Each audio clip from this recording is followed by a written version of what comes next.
اعوذ بالله من الشیطان الرجیم بسم الله الرحمن الرحیم. ګران زده کوونکو، هیله ده چې روغ او جوړ وئ. نن تاسو ته د عمود کرښو میلونه در پیژنم. په دې درس کې به په یو څو خبرو باندې پوه شئ. یو دا چې د عمود کرښو د میلونو ضرب حاصل -1 کیږي، یا داسې هم ویلی شو چې که د دوو کرښو د میلونو ضرب حاصل -1 شو نو دا کرښې یو پر بل باندې عمود دي. او بله خبره دا چې که درې ټکي د یو مستقیم خط پر مخ باندې پراته وي نو د رامنځته شوو ټوټه خطونو میلونه به سره مساوي وي. یا دغسې هم ویلی شو چې درې ټکي هغه وخت د یو مستقیم خط پر مخ پراته دي کله چې د رامنځته شوو ټوټه خطونو میلونه سره مساوي وي. نو دغه موضوع غواړم تاسو ته په دې مثالونو سره واضح کړم. په لومړي مثال کې یادونه شوې ده چې یوه کرښه ده د A B ټکو څخه تیریږي او بله کرښه ده د C D ټکو څخه تیریږي. موږ ته ویلي شوي دي چې تاسې د A B کرښې میل پیدا کړئ چې د A B ټکو څخه تیریږي. تاسې د C D کرښې میل پیدا کړئ او بیا یې د میلونو ضرب حاصل وګورئ چې هغه څو کیږي. نو لومړی د A B کرښې میل پیدا کوو. میل د A B کرښې پیدا کوو. په دې ځای کې قیمتونه مشخص کوم. x1 y1 x2 y2 y2 منفي y1 د میل فرمول دی پر x2 منفي x1. نو لیکم چې 1 منفي 15 x2 1 منفي x1 و 1 منفي 15 منفي 4 کیږي او 1 منفي و منفي 6 کیږي. منفي په منفي کې مثبت، 2 په 2 کې 4، 2 په 3 کې 6. د A B کرښې میل 2 پر 3 شو. اوس د C D کرښې میل پیدا کوو. میل د C D کرښې پیدا کوو. x1 y1 x2 y2 2 منفي 15 x2 څو دی؟ 2 منفي 0 مساوي کیږي. 2 منفي 15 څو کیږي؟ منفي 3 کیږي. او 2 منفي 0 څو کیږي؟ 2 کیږي. نو دلته د C D کرښې میل منفي 3 پر 2 شو. اوس د میلونو ضرب حاصل پیدا کوم. میل د A B کرښې ضرب میل د C D کرښې مساوي کیږي. اول د A B کرښې میل لیکم. مثبت 2 پر 3 ضرب میل د C D څو کېده؟ منفي 3 پر 2. نو دلته لیکم په قوس کې منفي 3 پر 2. نو نتیجه به ولیکم. مثبت په منفي کې منفي، 2 په 3 کې 6 په مخرج کې، 3 په 2 کې د 3 علامه هم مثبت ده، د 2 علامه هم مثبت ده. مثبت په مثبت کې مثبت، 3 په 2 کې 6.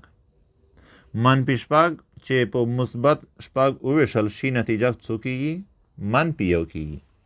دا چې د A B او C D کرښو د میلونو ضرب حاصل -1 شو نو ویلی شو چې A B او C D کرښې یو پر بل باندې عمود رسمیږي. ښه هیله ده چې په دې مثال باندې پوه شوي وای.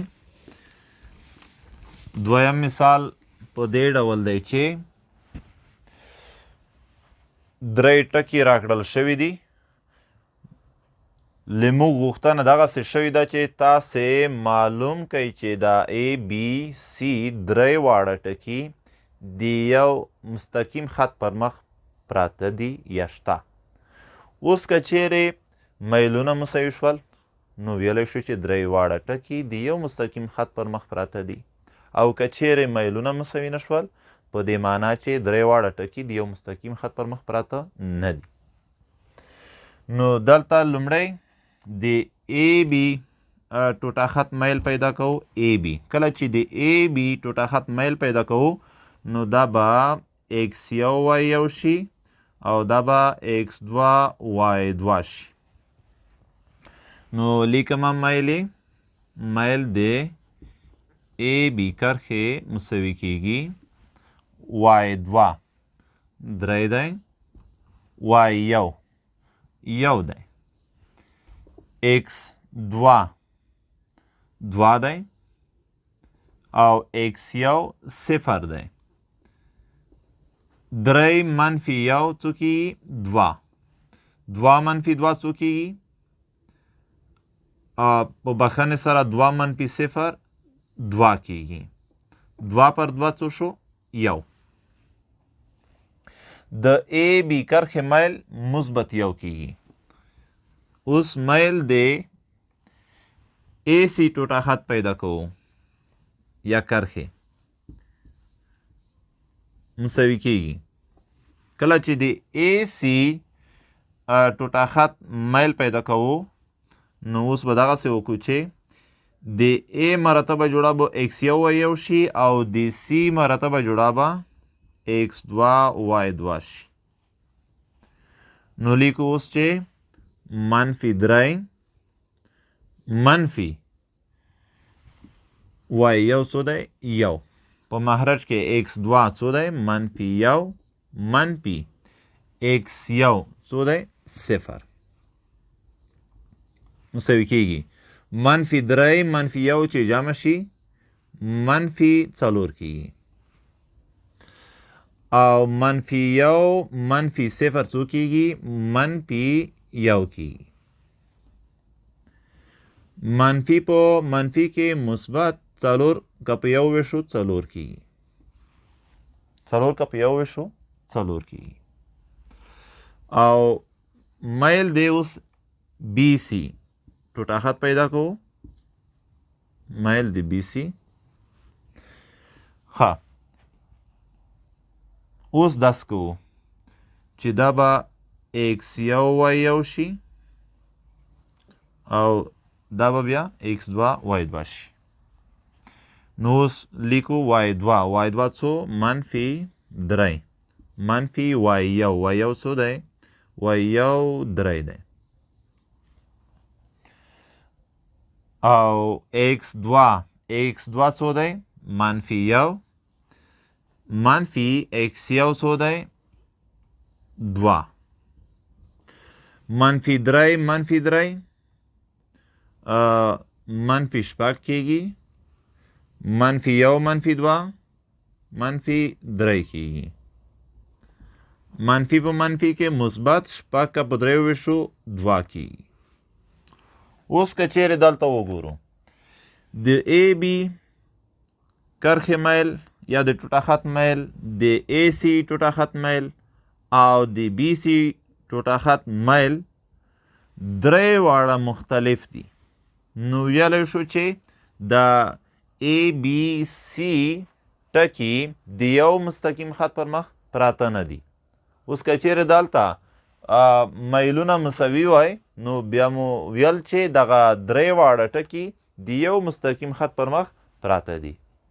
زده کوونکو درس دی همدومره بس وي. تر بیا الله مو مل شه.